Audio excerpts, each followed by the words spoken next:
بسم اللہ الرحمن الرحیم۔ السلام علیکم۔ میں اپنے باپ کی قبر پر بیٹھی آنسو بہا رہی تھی۔ بار بار میں قبر پہ ہاتھ پھیرتی اور اس قبر میں لیٹے شخص سے سوال کرتی، آپ نے مجھے سچ کیوں نہیں بتایا؟ کاش مجھے سچ پہلے سے معلوم ہوتا تو آج میں اس حالت کو نہ پہنچتی۔ آپ کی وجہ سے میں کتنے بڑے دکھوں سے گزر رہی ہوں بابا، یہ صرف میں ہی جانتی ہوں۔ میرے آنسو آنکھوں سے نکل کر قبر کی سطح پر گرنے لگے تھے۔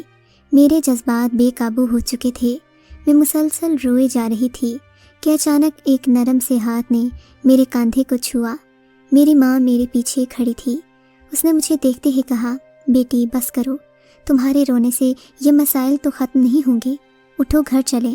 امی کی بات سن کر میں خاموشی سے اٹھ کھڑی ہوئی۔ آہستہ آہستہ قدموں سے چلتی ہوئی میں ان کے پاس پہنچ گئی۔ میں جانتی تھی کہ میں اپنی سب سے بڑی مجرم ہوں۔ میرے آنسو قطرہ قطرہ کر کے بہتے جا رہے تھے۔ میں جیسے ہی گھر پہنچی، امی سے کوئی بھی بات کیے بنا سیدھے اپنے کمرے میں چلی گئی۔ میں نے اندر سے دروازے کو کنڈی لگا دی۔ پچھلے کئی دنوں سے میں سو نہیں پائی تھی، کیونکہ میرا ماضی مجھے اس قدر تکلیف دیتا تھا کہ میری آنکھیں بند ہونے کا نام تک نہیں لیتی تھیں۔ مجھے یاد ہے جب میں چھوٹی سی تھی تو سب کی بہت لاڈلی ہوا کرتی تھی۔ میری خوبصورتی کی وجہ سے ابا مجھے گڑیا کہا کرتے تھے۔ میں نے 11ویں برس میں قدم رکھا ہی تھا کہ ابا اور بھائی کو کسی شیطان نے مار ڈالا۔ میرا جی چاہتا تھا بس ایک بار مجھے اپنے باپ کا قاتل مل جائے تو میں اس کی جان لے لوں، مگر ایسا ممکن نہیں تھا۔ میں جیسے جیسے بڑی ہوتی گئی ویسے ویسے ہی میرے اندر بدلے کی آگ بڑھتی جا رہی تھی۔ خیر، میں نے اعلیٰ تعلیم حاصل کرنے کے لیے یونیورسٹی میں قدم رکھا۔ وہاں مجھے میرے ایک ہم جماعت سے محبت ہو گئی۔ میں بھی ایک خوبصورت لڑکی تھی، وہ بھی محبت میں اپنے قدم کھینچ نہیں سکا تھا۔ اس کی محبت میرے لیے بڑھ رہی تھی۔ میں تو یہی چاہتی تھی کہ وہ میرے لیے پاگل ہو جائے۔ خیر، جب اس نے امی سے میرا ہاتھ مانگا تو امی نے فوراً ہاں کر دی۔ خوشی خوشی ہماری شادی کی تاریخ طے کر دی۔ شادی کی تقریب انتہائی سادگی سے کی گئی تھی، کیونکہ ہم دونوں کو ہی شور شرابہ پسند نہیں تھا۔ میں رخصت ہو کر اپنے پیا کے دیس آ چکی تھی اور اپنے کمرے کی جانب جا رہی تھی کہ راستے میں میری نظر چند تصویروں پر پڑی۔ ان تصویروں میں ایک اس شخص کی تصویر بھی تھی جس نے اس رات میرے باپ اور بھائی کو مارا تھا۔ اسے دیکھتے ہی میں اپنا دلہن والا روپ بھول گئی تھی۔ غصے، قرب اور نفرت کے تمام تر رنگ میرے چہرے پر نمایاں ہونے لگے۔ ایسے ہی ایک شخص کی تصویر روز اماں مجھے دکھایا کرتی تھی اور کہا کرتی تھی، اسی نے تیرے باپ اور بھائی کا خون کیا ہے، بیٹیا اب تو نہیں اس سے بدلہ لینا ہے۔ پھر اماں نے مجھے اس یونیورسٹی میں داخل کروایا جس یونیورسٹی میں میرے باپ کے دشمنوں کا بیٹا پڑھتا تھا، یعنی اب وہ بھی میرا بہت بڑا دشمن تھا۔ مگر افسوس کی بات تو یہ ہے اس کا باپ بہت پہلے مر گیا تھا، مگر بدلے کی آگ مجھے اس گھر تک لے آئی تھی۔ خیر، اب زندگی ایک نئی ڈگر سے شروع ہو چکی تھی۔ عادل کی محبت نکاح کے بعد اور بڑھتی جا رہی تھی۔ وہ مجھ پر ہر وقت جان نچھاور کرنے کو تیار رہتا، مگر میرے اندر بدلے کا لاوا بڑھتا جا رہا تھا۔ ایک دو بار ایسا ہی ہوا کہ وہ سو رہا تھا، میں اسے مارنے کے لیے آگے بڑھی، مگر میرے ہاتھ لرزنے لگتے۔ میں نہیں جانتی تھی آخر کیا وجہ ہے، مگر 2-3 بار کی ناکام کوشش کے بعد میں اتنا ضرور جان گئی تھی کہ میں اس شخص کو اپنے ہاتھوں سے نہیں مار سکتی۔ پھر میرے ذہن میں ایک اور خیال آیا جس پر میں نے پوری طرح عمل کرنے کی کوشش کی۔ ابھی ہماری شادی کو چند مہینے ہی گزرے تھے کہ مجھے اولاد کی خوشخبری سننے کو ملی۔ میں بے حد خوش تھی کہ مجھے ماں بننے کا رتبہ ملنے والا ہے۔ جب عادل کو یہ بات معلوم ہوئی تو اس کی بھی خوشی کی انتہا نہ رہی۔ میرے اندر نفرت اور بدلے کی آگ تو ابھی بھی قائم تھی۔ چند دن گزرے کہ اچانک میری طبیعت خراب رہنے لگی۔ ڈاکٹر کے پاس گئے تو ڈاکٹر نے بتایا کہ اب بچہ نہیں رہا۔ عادل یہ سن کر بہت افسردہ ہو گیا، مگر اس کی نم آنکھیں دیکھ کر مجھے اندر تک سکون ملا۔ لیکن اسے تسلی دینے کے لیے میں نے اسے پیار سے سمجھانے کی کوشش کی کہ اولاد دوبارہ بھی ہو سکتی ہے، مگر شاید اس نے اولاد کا دکھ کافی دل پر لے لیا تھا۔ اب وہ اکثر اداس رہنے لگا۔ اس کی اداسی مجھے بہت پرسکون کرتی۔ میرا جی چاہتا کہ وہ اور روئے اور تڑپے۔ میں اکثر اس کے باپ کی تصویر کے آگے کھڑی ہو جاتی اور اپنے بدلے کی آگ کو مزید بڑھاوا دیتی تھی۔ میں اس غم کو بھلانا نہیں چاہتی تھی جو میرے اندر برسوں سے رہ رہا تھا۔ 4 مہینے سے میری کوکھ میں بچہ آ گیا تھا۔ اب کی بار عادل کی خاموشی پھر ٹوٹ گئی۔ اب وہ خوش رہنے لگا تھا، مگر پھر اچانک وہی حادثہ ہوا، وہ بچہ بھی نہ بچ سکا۔ اب کی بار عادل پھوٹ پھوٹ کر رونے لگا۔ اس کی یہ حالت دیکھ کر میرے دل کو سکون ملتا۔ میں دنیا کے سامنے تو بہترین بیوی تھی، مگر میرے اندر کیا چل رہا ہے یہ صرف میں ہی جانتی تھی۔ ایک رات امی کا فون آیا، ان سے بات کرنے میں کمرے سے باہر نکلی۔ امی کے اور میرے درمیان عادل کے بارے میں گفتگو ہونے لگی۔ میں نے امی کو تسلی دی کہ میں اپنے دشمن کی اولاد پیدا نہیں ہونے دوں گی اور یہی میرا انتقام ہے۔ میں اور امی تقریباً 10-15 منٹ بات کرتے رہے۔ میں نے کہا تھا میں عادل کو باپ کا رتبہ کبھی نہیں ملنے دوں گی۔ میں نے اس کے 2 بچوں کو مار تو دیا ہے، آگے بھی میری یہی کوشش ہے۔ میں یوں ہی فون پر باتیں کرتے کرتے پیچھے مڑی۔ اچانک میری نظر اس وجود پر پڑی جو نہ جانے کتنی دیر سے میرے پیچھے کھڑا میری باتیں سن رہا تھا۔ اسے دیکھتے ہی میرے ہاتھوں سے فون گر گیا۔ عادل جس کی نسل میں تباہ کرنے کی بات کر رہی تھی، نہ جانے کب سے سب کچھ سن چکا تھا۔ وہ میری جانب افسوس اور غصے بھری نگاہوں سے دیکھ رہا تھا۔ میرے ہاتھ پاؤں کانپنے لگے کیونکہ میں تو نہیں جانتی تھی وہ میرے ساتھ کیا کرے گا۔ اس نے مجھے جھنجھوڑا اور پوچھا، کون تھا تمہارا باپ؟ میرے اندر جواب دینے کی ہمت باقی نہیں تھی، مگر پھر ہمت کر کے اپنے باپ کا نام بتا دیا۔ میرے بھائی کا نام آصف علی تھا، جبکہ باپ کا نام کامران علی تھا۔ میں نے بتا دیا کہ تمہارے باپ نے اس دن بڑی بے دردی سے ان دونوں کو مار دیا تھا۔ اس دن میں چھپ گئی تھی، اگر میں بھی باہر ہوتی تو شاید تم لوگ مجھے بھی مار دیتے۔ میری باتیں سن کر عادل کی آنکھوں میں خون در آیا۔ کہنے لگا، کاش مجھے پتا ہوتا کہ تم کامران علی کی بیٹی ہو تو میں کبھی تم سے شادی نہیں کرتا۔ اور جس کامران علی کی تم بات کر رہی ہو، کیا تم جانتی ہو وہ کون تھا؟ مجھے اس کی بات پر اور شدید غصہ آیا۔ میں نے کہا، وہ میرا باپ تھا جس سے میں بے پناہ محبت کرتی تھی، اور تمہارے خاندان کو اس کا خون کبھی معاف نہیں کروں گی۔ میری بات سن کر وہ تلملا اٹھا۔ اس نے میرے منہ پر زوردار تمانچہ مار ڈالا۔ میرے تو جیسے ہوش ہی اڑ گئے۔ وہ میری جانب شعلہ باز نگاہوں سے دیکھتے ہوئے بولا، جانتی ہو تمہارا باپ ایک اشتہاری مجرم تھا، تمہارا بھائی اسمگلنگ اور بلیک منی جیسے کینسر میں ملوث تھا۔ وہ دونوں اپنی گرفتاری نہیں دے رہے تھے، اس لیے میرے باپ کو ہیڈ آفس سے یہ آرڈرز آئے تھے کہ اگر وہ دونوں گرفتاری نہیں دیتے تو انہیں موقع ملتے ہی مار دیا جائے۔ عادل کی باتیں سن کر میرے ہوش اڑ گئے، مگر میں جانتی تھی کہ وہ یہ سب جھوٹ بول رہا ہے۔ میں نے اسے گریبان سے پکڑا اور کہا، بکواس کر رہے ہو، ایسا کچھ نہیں ہے، تم صرف اپنے باپ کو اس الزام سے بری کرنا چاہتے ہو، مگر حقیقت یہ ہے۔ میری بات سن کر اپنے ہاتھوں میں وہ چند کاغذات لیے میری جانب بڑھا۔ اس نے وہ کاغذات میرے منہ پر دے مارے اور کہا، یہ لو وہ ثبوت جنہیں دیکھ کر تمہیں اپنے باپ کے گناہوں پر یقین آ جائے گا۔ اگر پھر بھی یقین نہ ہو تو اپنی ماں سے جا کر پوچھ لینا، وہ سب کچھ جانتی ہے۔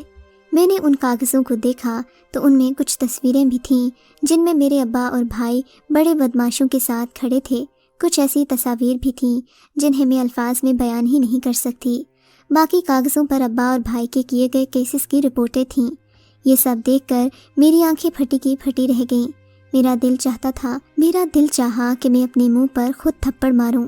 میں نے مجرموں کو بچانے کے لیے اپنے ہی گھر میں آگ لگا دی۔ میں نہیں جانتی تھی کہ اب آگے کیا ہونے والا ہے۔ میں فوراً عادل کے پاؤں میں گر گئی۔ میں نے کہا، عادل مجھے معاف کر دو، میں نہیں جانتی تھی میں کیا کر رہی ہوں، میں بہکاوے میں آ گئی تھی۔ میں نے جو دیکھا اسے سچ مان لیا۔ میں نے بہت واسطے دیے مگر وہ میری کسی بات کو سننا نہیں چاہتا تھا۔ اس نے مجھے بری طرح دھتکارا اور کہا، تم نے مجھ سے بدلہ لینے کے لیے میرے ہی بچوں کو مار ڈالا، اب دیکھنا میں تمہیں کبھی ماں نہیں بننے دوں گا۔ دیکھنا تم اللہ سے معافیا مانگو گی مگر وہ تمہیں کبھی معاف نہیں کرے گا، کیونکہ میں تمہیں معاف نہیں کروں گا۔ میں باہر چلا جاؤں گا اور کبھی واپس نہیں آؤں گا۔ تم ساری زندگی میری منقوہ رہو گی مگر میرے بچے کی ماں نہیں بنو گی۔ اس کی باتیں مجھے میری ہی نظروں میں مجرم بنا رہی تھیں۔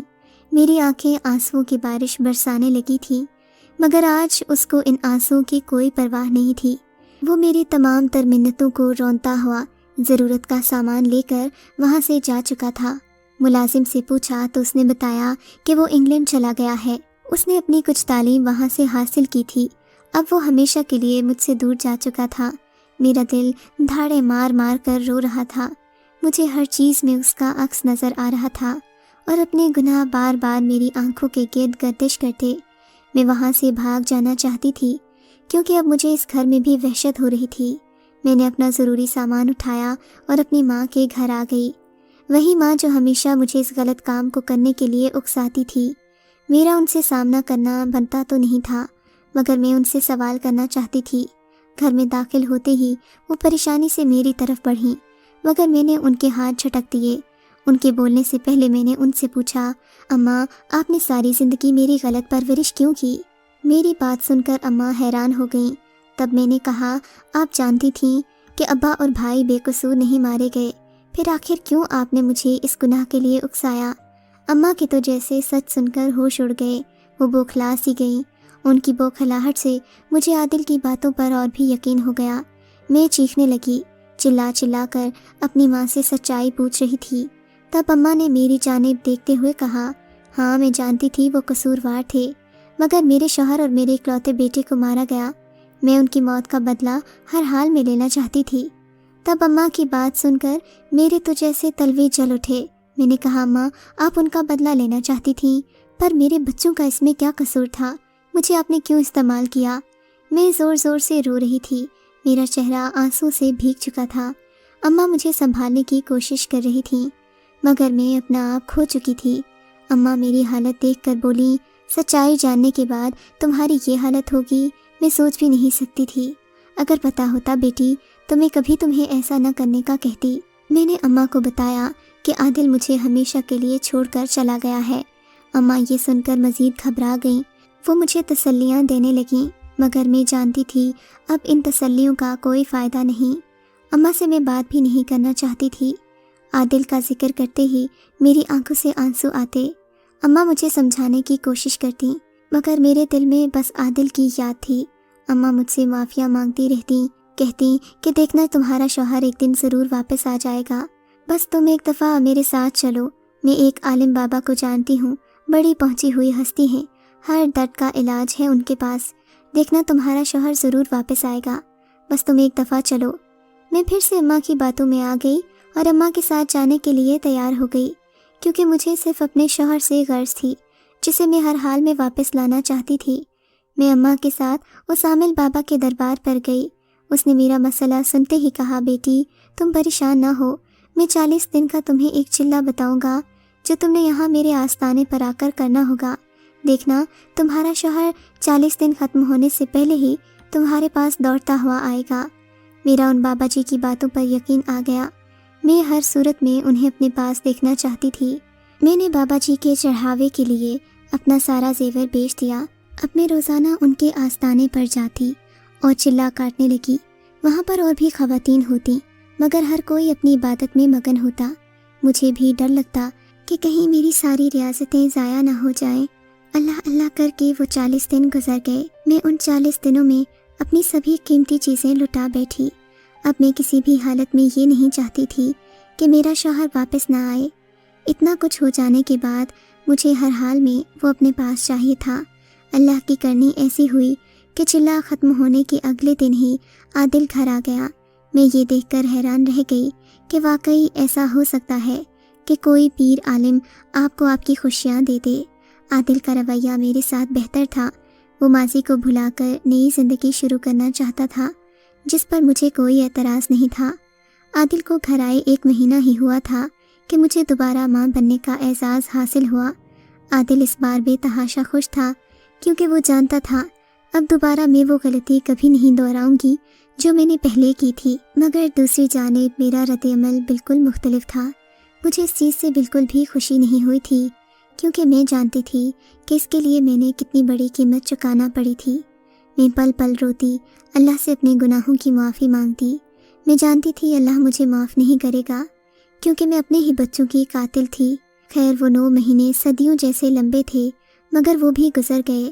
عادل میرا بے حد خیال رکھتے، میری ہر خواہش کو پورا کرتے، مجھے کسی کام کو ہاتھ نہ لگانے دیتے۔ 9 مہینے مکمل ہو گئے، میرا بچہ میرے ہاتھوں میں آ گیا۔ میری آنکھوں سے آنسو کے چند قطرے اس کے چہرے پر جا گرے، مگر وہ آنسو خوشی کے آنسو نہیں تھے، بلکہ دکھ کے آنسو تھے۔ وہ دکھ جسے اس بچے کی صورت میں پوری زندگی مجھے برداشت کرنا تھا، کیونکہ یہ بچہ عادل کا نہیں انہی بابا جان کا تھا جن کے آستانے پر میں چلے کاٹنے جایا کرتی تھی۔ ایک دن اس پیر نے مجھے کوئی شربت پلایا تھا۔ اس کے بعد میں کافی دیر تک بے ہوش رہی تھی۔ میں جانتی تھی یہ بچہ عادل کا نہیں تھا۔ عادل میرے ساتھ ڈاکٹر کے پاس گیا تھا۔ اسے بھی اس بچے کا معلوم ہو گیا تھا۔ اب کسی صورت میں اس بچے کو مار نہیں سکتی تھی۔ مجھے اسے پیدا کرنا تھا۔ جو بچہ مجھے پیدا کرنا چاہیے تھا اسے میں نے خود مار دیا، اور جو میرے گناہوں کی سزا تھی اسے میں چاہ کر بھی مار نہیں سکی۔ یہ میرے گناہوں کی سزا ہے۔ اب میں اس بچے کو دنیا والوں کے سامنے عادل کا بچہ کہہ کر ہی پیش کرتی ہوں، مگر اصل حقیقت میرا دل اور میرا اللہ جانتا ہے۔ میں اللہ سے اپنے گناہوں کی معافی مانگتی ہوں کہ شاید کوئی توبہ بارگاہ الہی میں قبول ہو جائے، مگر اب میرے پاس اس بچے کو اچھی پرورش دینے کے سوا کوئی چارہ نہیں بچا۔ جو ایک ماں ہونے کی حیثیت سے میں کر تو رہی ہوں، مگر میرے اندر ہی اندر میرے گناہوں کا کرب مجھے کھائے جا رہا ہے۔